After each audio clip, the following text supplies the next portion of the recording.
আজকের বানিয়ে দেখাবো বাঁধাকপির ঘন্ট। অত্যন্ত সহজ পদ্ধতিতে এবং কম সময়ের মধ্যে এই নিরামিষ রেসিপিটি কিভাবে বানিয়েছি আমি সেটাই তোমাদের সাথে শেয়ার করব। চলো দেখে নিই কি কি লাগছে। এখানে আছে আলু, মটরশুঁটি আর টমেটো। একটি পাত্রে অল্প জিরে, ধনে ও দুটো শুকনো লঙ্কাকে একটু ড্রাই রোস্ট করে নেব। এখন কড়াইতে সর্ষের তেল দিয়ে দেব। এর মধ্যে গোটা জিরে ফোড়ন দিচ্ছি আর দুটো শুকনো লঙ্কা, 3টে তেজপাতা। ফোড়নটা একটু ভাজা হলে দিয়ে দেব আদা।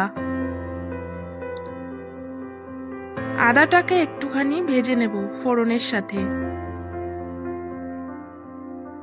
এবারে এর মধ্যে দিয়ে দেব আলু। আলুগুলোকে এইভাবে টুকরো করে কেটে নিতে হবে। রান্নাটা কিন্তু আমি তোমাদেরকে খুব সহজভাবে দেখিয়েছি। রান্নাটা খুব কম সময়ের মধ্যেই করে নেওয়া যায়। এখানে আমি আলুগুলোকে কিন্তু একটু ভেজে নেব ভালো করে। আলুটা একটু ভাজা হলে এর মধ্যে দিয়ে দেব সামান্য নুন। আরও কিছুক্ষণ আলুগুলোকে এভাবে ভেজে নিতে হবে। তোমরা এই ভিডিওটি কে কোথা থেকে দেখছো অবশ্যই কিন্তু জানিও।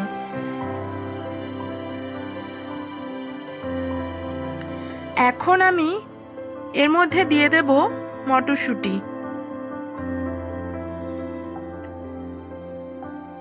মটরশুঁটিগুলোকেও আলুর সাথে ভালো করে ভেজে নিতে হবে।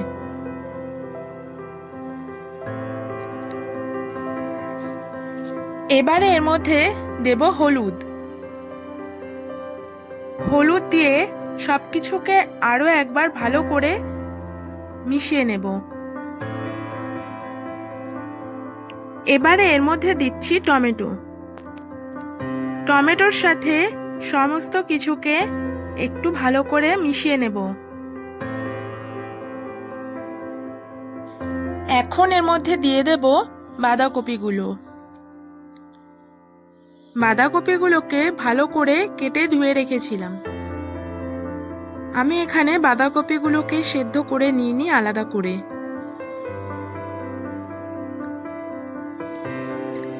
এর ওপর থেকে আবারও কিছুটা নুন দিয়ে দিচ্ছি। দিলাম একটা কাঁচা লঙ্কা। এবারে ঢেকে দেব। ফিরে এলাম 5 মিনিট পর। এখানে বাঁধাকপিগুলো কিন্তু একদম সেদ্ধ হয়ে গেছে। এই দেখো আলুটাও কিন্তু খুব ভালোভাবে সেদ্ধ হয়ে গেছে।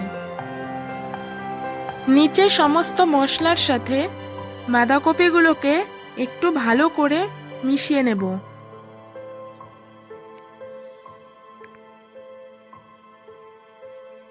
এখন দিয়ে দিচ্ছি চিনি। এখানে পরিমাণ মতো চিনি আমি ব্যবহার করেছি। তোমরা যদি পছন্দ না করো না দিলেও চলবে। আমার কাছে বাঁধাকপিটা একটু মিষ্টি মিষ্টি খেতেই ভালো লাগে। ওপর থেকে একটু ধনেপাতা আমি দিয়ে দিচ্ছি। বাঁধাকপিতে কিন্তু ধনেপাতা দিয়ে খেতে খুব ভালো লাগে। এবারে ভেজে রাখা সেই মশলাগুলোকে আমি গুঁড়ো করে নিয়েছি, সেটাও উপর থেকে দিয়ে দিলাম। সমস্ত কিছুকে একসাথে আবারও ভালো করে মিশিয়ে নেব। অন্য কোনো সিজনে যদি বাঁধাকপি খাওয়া হয়, বাঁধাকপিটাকে সেক্ষেত্রে সেদ্ধ করে জলটা ফেলে দেওয়াই ভালো।